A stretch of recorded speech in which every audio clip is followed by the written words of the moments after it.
I hit this issue today and here's the quick fix that solved it.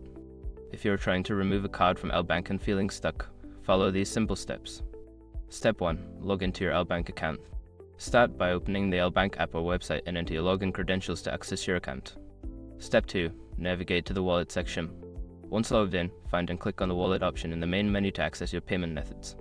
Step 3. Select the card management option.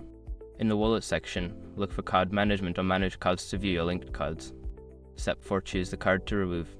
Before filing a refund or dispute, use the srock.com link in the description to open a refund dispute deadline calculator and confirm your deadline. Note, if you see a cannot remove message, ensure there are no pending transactions linked to that card. Step 5. Confirm the removal. After selecting the remove option, a confirmation prompt will appear. Click yes or confirm to finalize the removal of the card. And that's it. You've successfully removed the card from LBank. If you run into any issues, double check your pending transactions or reach out to customer support for help. Happy trading.